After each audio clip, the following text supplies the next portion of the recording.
David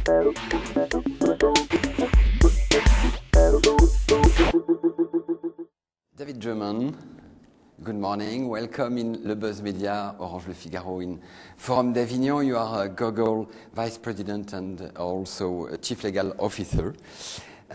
First of all, Google gave recently more control to editors in Google News with the editor pick features. Does it mean that Google allow human action alongside algorithm? Well, I think we've always wanted to make our news services, just like all of our services, as engaging as possible for users. And while it's basically a search engine that uses algorithms to figure out what news articles or what headlines will show you, we thought that news editors who know the news and have many years of experience knowing what readers like, that we could augment and make it even better by allowing editors to make some choices and to present different things to the user. And to work together closely. Yes, that's right. That's me. Okay. And early this year, you succeeded in dealing with Hachette Livre and La Martinière and other French publishers about Google Books. Do you try to buy peace with them?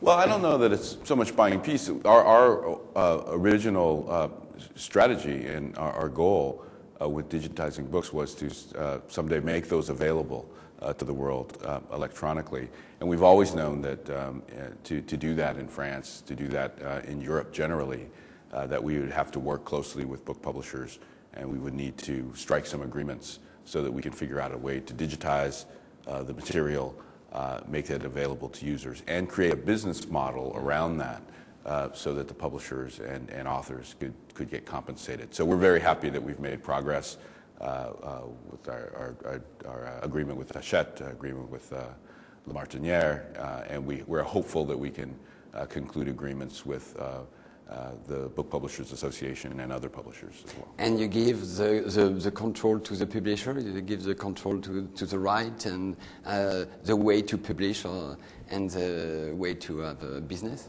That's right. We wanted to do it in a way that makes sense for both parties. And typically that means that we give the publisher should have a lot of control and generate the majority of the revenue when the books are sold. We are in Avignon for Le Forum d'Avignon. The main issue is investing in culture. Do you think that the cultural industry could be threatened by the economic turmoil? Well, indeed. The culture industry, to the extent there are obviously state subsidies involved with, the crunch with governments and the fiscal crisis, that becomes difficult.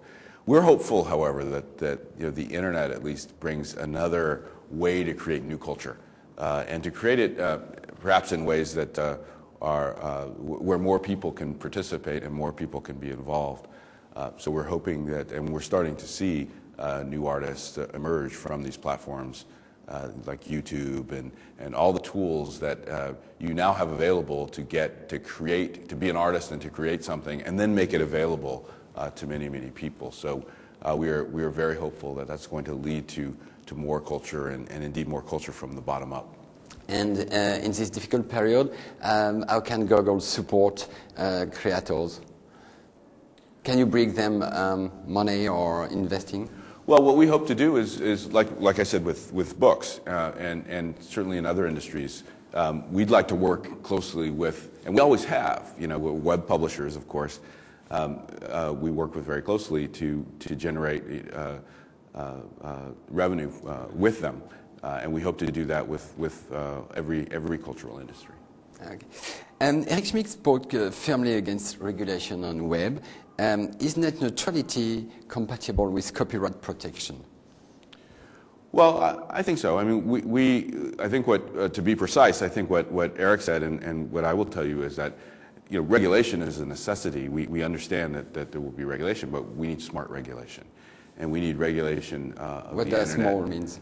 Well, regulation of the internet that's targeted toward the problems that you're trying to solve. For instance, piracy is something we're all concerned about. The internet does, while it opens up new avenues for expression and culture, it also creates the ability for people to steal and steal from others. And so that is a problem, and we need to deal with that problem. But we should do it in a way that doesn't create additional problems and sort of collateral damage, if you will, to the internet platforms themselves. Because if you put too many of these burdens on the internet platforms, you won't see them develop, and that would be a net negative for society, I think. Google's fight against piracy with a technological solution, Content ID.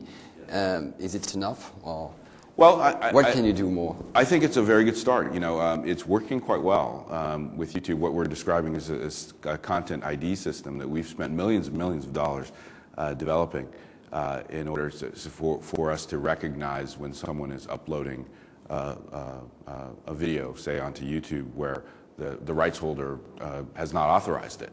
And normally it's impossible for us to know when someone uploads to YouTube whether they have a license to it or they're authorized to do it.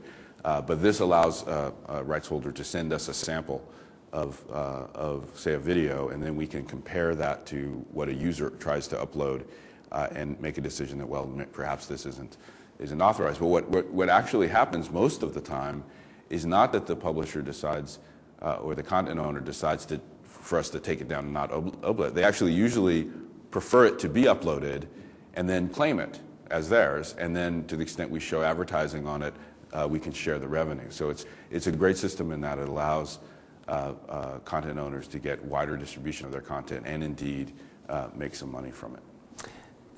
Okay, and there are several complaints in Brussels regarding Google's dominant position on the web. What kind of concession would you be willing to make? Well, I don't know that we're in a position to talk about concessions or anything like that. I think we are cooperating closely with the authorities. We've understood for some time that with success comes scrutiny, and people want to understand what you're doing.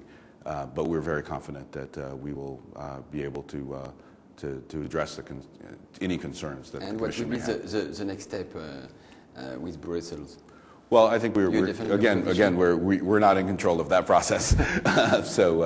But no, we're working very closely with them.